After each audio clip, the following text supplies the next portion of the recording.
Did y'all miss me? The Minotaur was always my favorite. Half man, half bull. And now I have one of my very own. I am Madame Marie Delphine Lalaurie.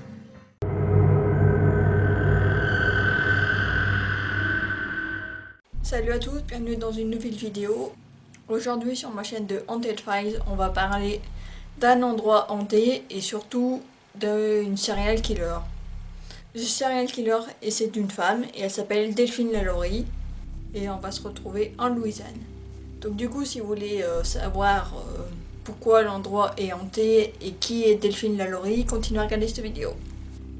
Delphine Lalaurie est une Française, voilà, était une Française, et elle est née en 1775 en Louisiane. Bon là, vous allez me dire, elle est française, mais vous allez savoir pourquoi, parce qu'elle est morte le 7 décembre 1842 à 66 ans à Paris. Donc voilà. Et elle a vécu aussi à Paris, mais vous allez savoir la suite pourquoi. Mais la chose dans cette histoire, en fait, qui est le plus intéressante, en fait, c'est le manoir. Puisque Delphine Lalaurie était une bourreau, voilà. Elle habitait dans un quartier, le quartier français très luxueux de la Louisiane, en Nouvelle-Orléans. Et du coup, à l'époque, il y avait des esclaves.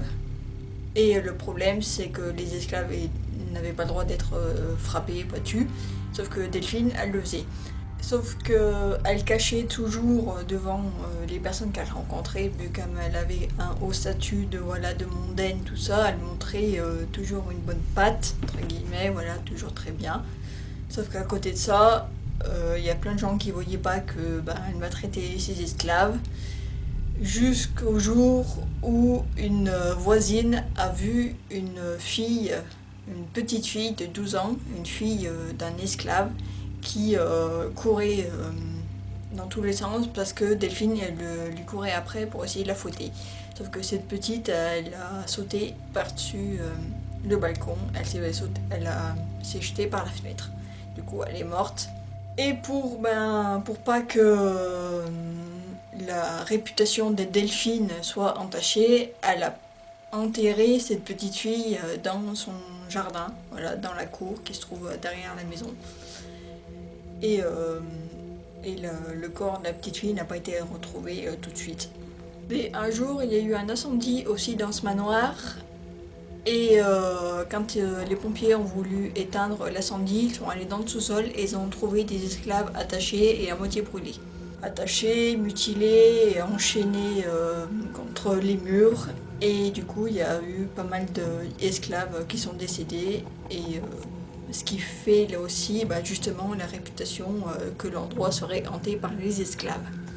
Et à ce moment-là, Delphine a été accusée d'avoir tué plus d'une centaine d'esclaves et quand elle a vu qu'elle était accusée, elle est vite partie et elle est partie dans le sud.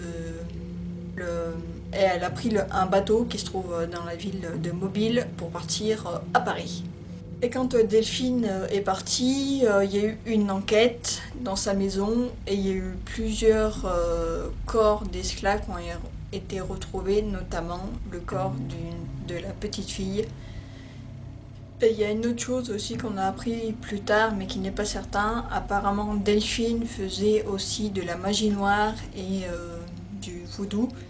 Et c'est Marie Laveau, une voodoo ultra connue à l'époque et qui est même encore très connue en Nouvelle-Orléans. Parce que si vous ne savez pas, la Nouvelle-Orléans est très réputée justement pour qu'il y ait beaucoup de voodoo. Et ce qui fait qu'aussi l'endroit est probablement hanté, pas que par les esclaves.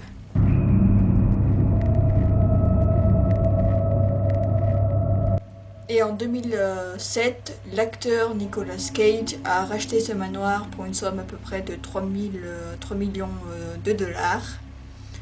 Sauf qu'il n'y est pas resté très longtemps parce qu'il disait qu'il entendait des voix, qu'il avait vu des apparitions. Et à ce moment-là, après, le truc c'est qu'il est resté la journée, mais la nuit, il dormait pas. Donc du coup, ça a pas, il est pas resté longtemps et après, il a revendu et elle a été rachetée en 2009 par le groupe de, je le lis, par Region Financial Corporation, là, un groupe.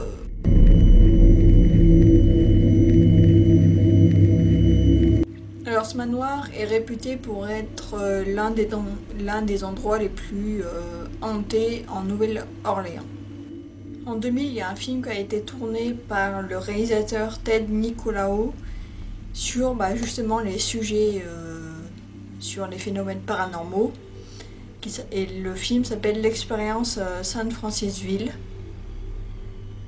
Et en 1836, à l'époque, il y a eu des travaux et les ouvriers entendaient des cris, des bruits de pas. Et aussi, ils ont vu plusieurs apparitions de fantômes, notamment apparemment les fantômes des esclaves.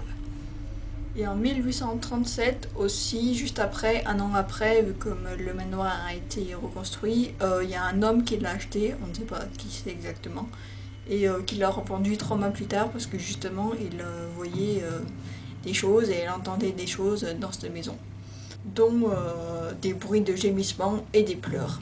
Et entre 1900 et 1920, il y a eu aussi des travaux de rénovation dans ce manoir. Et l'un des ouvriers qui réparait le plancher a trouvé un squelette. Il y a eu aussi d'autres témoignages comme quoi il y a des personnes qui ont vu une apparition d'un homme qui porterait sa tête sous son bras. Et il y a une autre apparition d'un homme aussi qui serait enchaîné, voilà, qu'on verrait avec des chaînes. Et plusieurs autres apparitions, dont notamment des serveurs qui étaient les esclaves et des personnes qui, comme si elles étaient étranglées. Donc voilà, donc ça c'était l'histoire de Delphine Lalaurie et de son manoir hanté qui se trouve en Louisiane. Donc du coup j'espère que cette vidéo vous a plu, n'hésitez pas à mettre un like si c'est le cas, n'hésitez pas à vous abonner à la chaîne, comme ça on vous sera au courant quand il y aura une prochaine vidéo qui sera sortie. Merci d'avoir regardé cette vidéo et puis on se dit à plus.